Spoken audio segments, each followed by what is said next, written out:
Good morning, folks, and good morning to everybody out in the lounge who might want to come in now.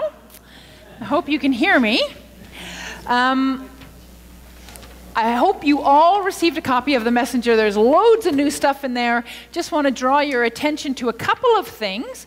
We're starting a young people's Bible study, and the Wilsons have offered to host this in their home. So the notice is in here. It's Friday, February 7th at 4 p.m., so after school, for anyone sort of ages 8 and up. And if parents want to come, if any of the children or youth leaders want to come, you're most welcome. We'll be meeting at the Wilsons' home. Their address is in there, and we're just going to be reading and talking about all the wild, wacky, fun, and interesting stuff we find in the Bible. So you are invited to that. There's another announcement on the back side. Right near the bottom in the middle. Can you provide a meal for two?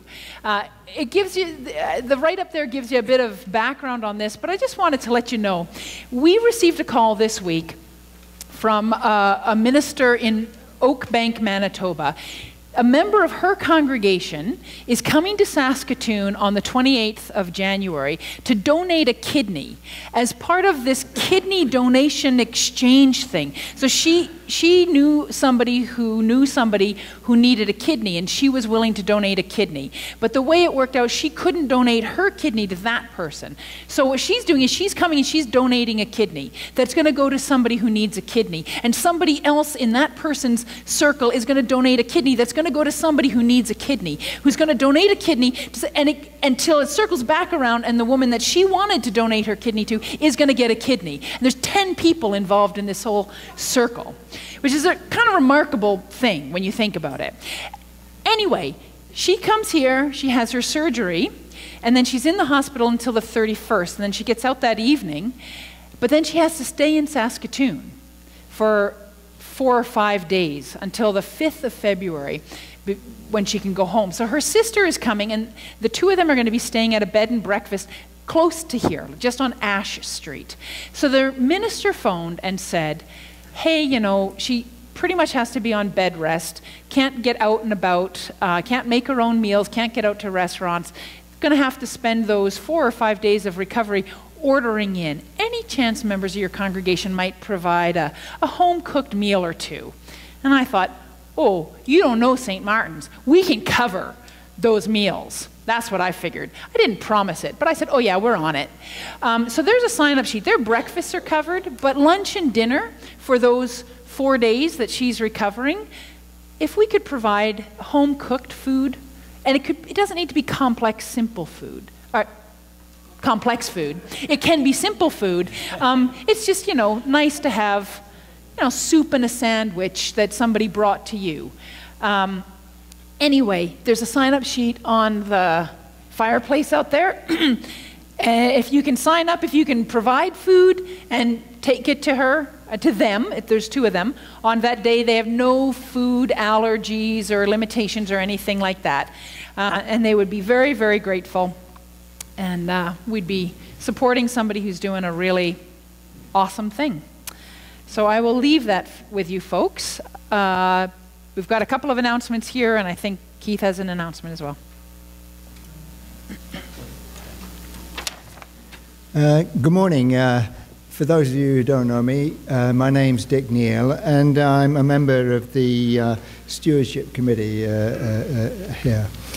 And what I'm asking is, for 2 weeks, in 2 weeks' time, it's on, let's see, February the 9th, we would like someone to do a little thing, why they give to St. Martin's, okay?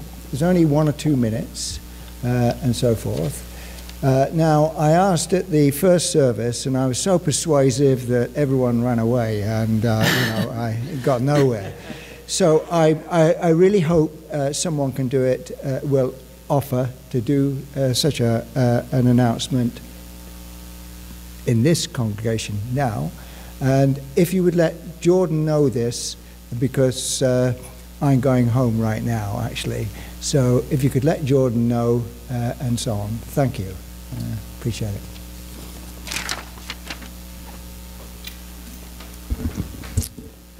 And yep, for those of you who don't know me, my name is Randy Klein, and I'm the board chair in addition to the piano, so this is my other hat. But I just wanted to highlight some really positive news that was in the church chat this week. And if you've been noticing that it's cozier in our sanctuary, it's because we did install a new boiler. And not only is that making it more comfortable, but it's reduced our carbon footprint, so it's really a win-win. The old boiler, we think, was probably down to about 50% efficiency, and this new one is 90% plus. So it's really a win-win. So more comfort and less carbon. So that's kind of a nice win. And I also want to say how grateful we are to the United Church, because Jordan put in a lot of hard work on applying for a grant, and we actually got a $30,000 grant for making our building more energy efficient. So really exciting news. And just a couple of other notes in terms of the building. Our sanctuary committee's hard at work. They're going to be soliciting ideas from people around the sanctuary redevelopment. And in addition, we're, in terms of our capital fund that we've got, our board's been doing a lot of work on how that'll be sort of eventually dispersed, and we'll be bringing forward a couple of options to the annual meeting, which will be coming up towards the end of March. So stay tuned for that. So lots of building news, but wanted to highlight that energy news because it's a real win. Thanks.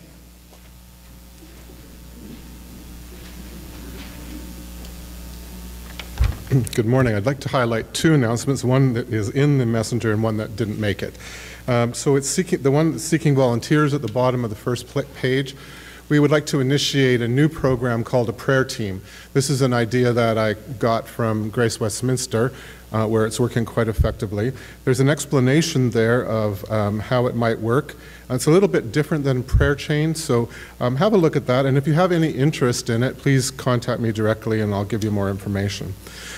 The announcement that was missing was that, as you may know, 6 of our young people are going on Cuernavaca Quest in April within a group of 12 from the region. And a number of you have spoken to me about how you might make a private donation. And so we would be prepared to do that. Be happy to take your donations and support of this project for our 6 young people at St. Martin's that are going. Speak to me directly and I'll advise you how that can happen. Thank you.